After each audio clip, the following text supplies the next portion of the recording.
Hey everybody, Tim Dial here with Nexa Mortgage, and just wanted to put a video on here with a quick update now that the holidays are over and behind us.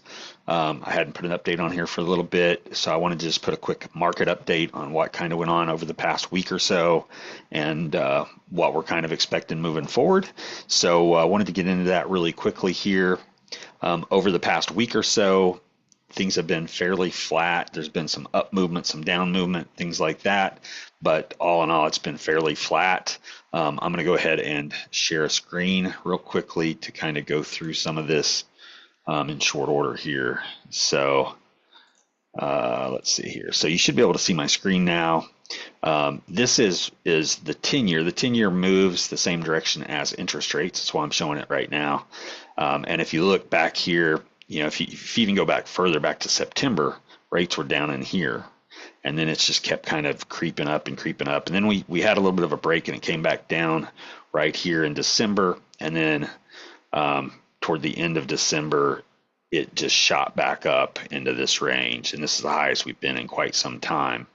So that's where we are now. Rates have gone up. I've got several people who are kind of looking to refinance, but we didn't think this would happen. We thought rates, once they were down here, we thought they would keep going down some, and instead we're up here. So, I'm just telling people right now, hang tight. It's not a good time to refinance. We do believe that this will turn around.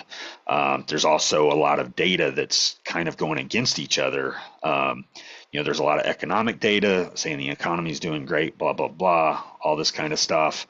And then there's also some data about inflation. They're a little bit worried about inflation still, which inflation is usually causes rates to rise. That's one thing that's impacting things negatively.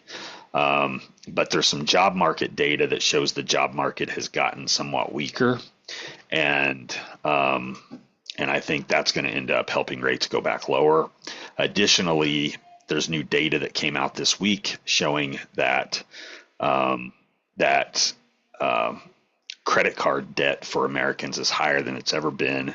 Additionally, credit card defaults are right now higher than they have been since the Great Recession. So it's highest they've been since the Great Recession.